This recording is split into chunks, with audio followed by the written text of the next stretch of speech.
మాయాకంబళి బేతాళ కథలు. పట్టువదలని విక్రమార్కుడు చెట్టు వద్దకు తిరిగి వెళ్ళి చెట్టుపై నుంచి శవాన్ని దించి భుజాన వేసుకుని ఎప్పటిలాగే మౌనంగా శ్మశానం కేసి బయలుదేరాడు.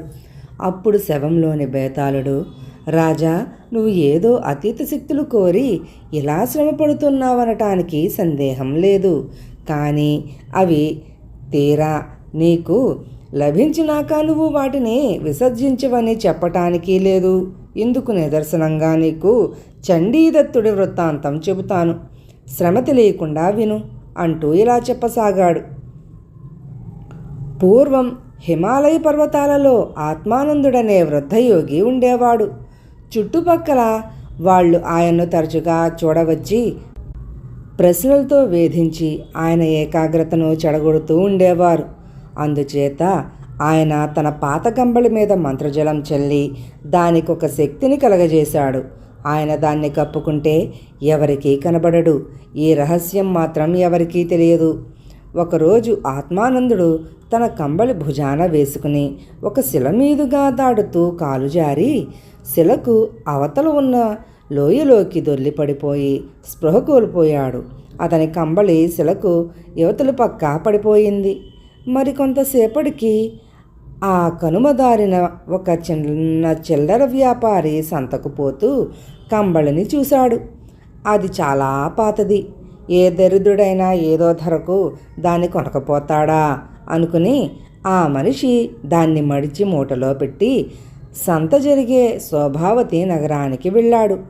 శోభావతిలో ఓ ముసలి బిచ్చగాడు చలితో బాధపడుతూ ఆ పాత కంబళిని చౌకలో కొనుక్కుని వెంటనే దాన్ని కప్పుకున్నాడు.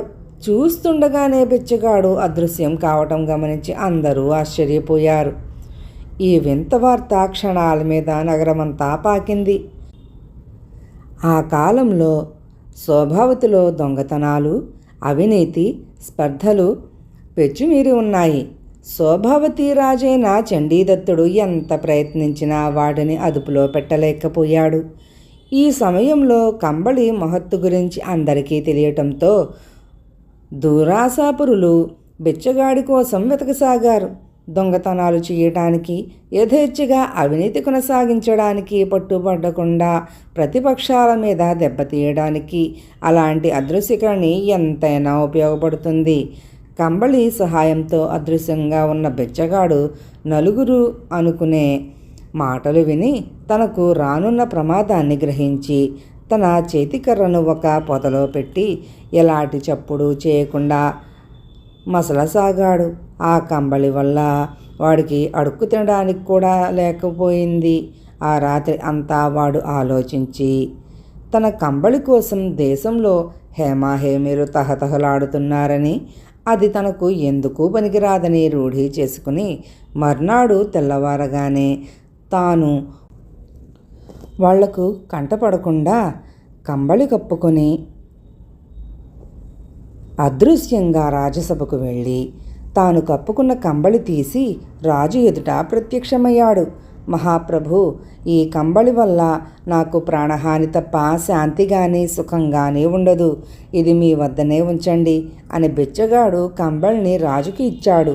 రాజు దాన్ని స్వయంగా పరీక్షించి దాని మహత్తును తెలుసుకుని బిచ్చగాడికి జీవితం సుఖంగా వెళ్ళిపోయే ఏర్పాటు చేశాడు.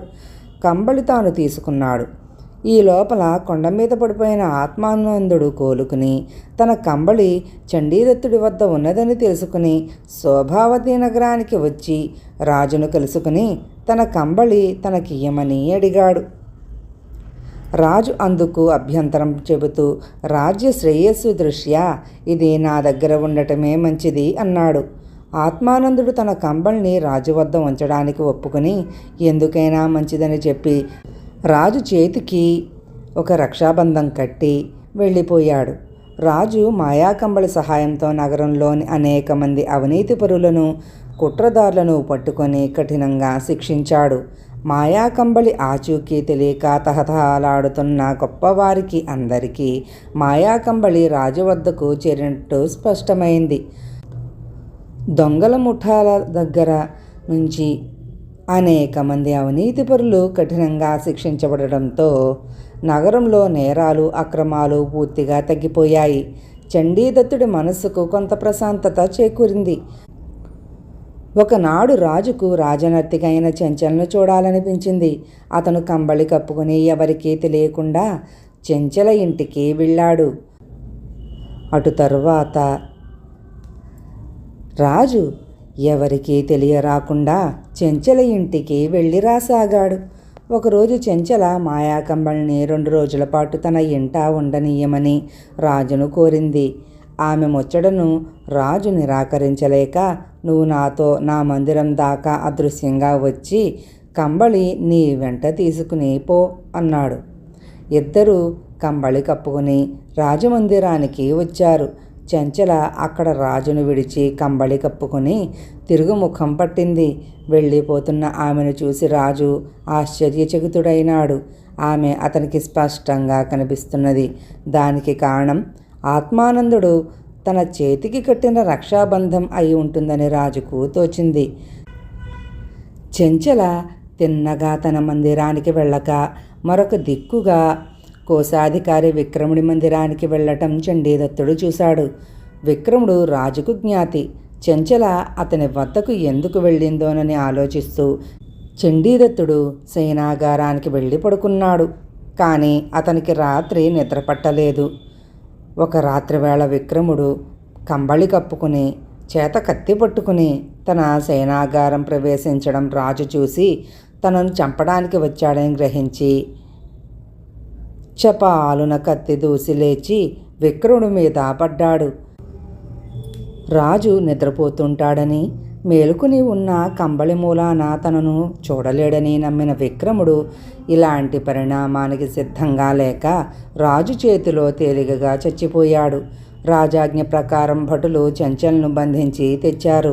రాజును హత్య చేసి వారసత్వాన్ని బట్టి తాను రాజు కావాలని విక్రముడు అనుకున్నాడని, చెంచల చేసిన సహాయానికి ఆమెను పట్టుప్రాణిని చేస్తానని ప్రలోభపెట్టాడని ఆమె రాజుకు చెప్పింది. చండీదత్తుడు ఆమెను దేశం నుంచి బహిష్కరించాడు. ఆ మన్నాడే రాజు హిమాలయాలలో ఆత్మానందుడున్న చోటికి వెళ్ళి, స్వామి, మీ కంబళిని మీరే ఉంచుకోండి అని మాయా కంబళిని ఇచ్చేశాడు. బేతాళుడు ఈ కథ చెప్పి, రాజా, నాకు కొన్ని సందేహాలున్నాయి. ఆత్మానందుడు తన కంబళి కోసం శోభావతి నగరానికి వెళ్ళి రాజును కంబళి ఇయ్యమని ఎందుకు అడగవలసి వచ్చింది? తనకు కావాలంటే ఇంకో కంబళిని సృష్టించుకోలేకనా? లేక తన కంబళి ఇంకొకరి అధీనంలో ఉండటం ఇష్టం లేకనా?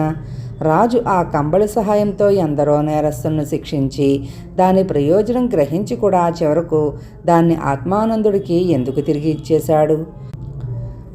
రాజ్యంలో ఇలాంటి విక్రముడు లాంటి కుట్రదారులు ఉండరనా? ఈ సందేహాలకు సమాధానాలు తెలిసి కూడా చెప్పకపోయావో నీ తల పగిలిపోతుంది అన్నాడు. దానికి విక్రమార్కుడు, మహిమగల వస్తువు మంచివాళ్ల చేతిలో మంచికి, చెడ్డవారి చేతిలో చెడుకు ఉపయోగపడుతుంది. కొందరికి ఎందుకు ఉపయోగపడదని వెచ్చగాడి అనుభవం ద్వారా మనకు తెలుసు. పైపెచ్చు వాడికి కంబళిలో ప్రమాదమే కనబడింది. తాను మంచివాడు గనక రాజు దాన్ని మంచికే ఉపయోగించవచ్చునని భ్రమపడ్డాడు. ఆ కంబళి దుష్టుల చేతికి పోతే రాజుకు ఎంత ప్రమాదమో తెలిసి ఆత్మానందుడు అతని చేతికి రక్షాబంధం కట్టాడు. ఆయన శోభావతి నగరానికి వెళ్ళి రాజును కంబళి ఎందుకు అడిగాడో దాన్ని బట్టే తెలుస్తుంది. రాజు కూడా ఆ సంగతి గ్రహించగానే కంబళిని ఆత్మానందుడికి తిరిగి ఇచ్చేశాడు అని అన్నాడు. రాజుకు ఈ విధంగా మౌనభంగం కలగగానే బేతాళుడు శవంతో సహా మాయమై తిరిగి చెట్టెక్కాడు.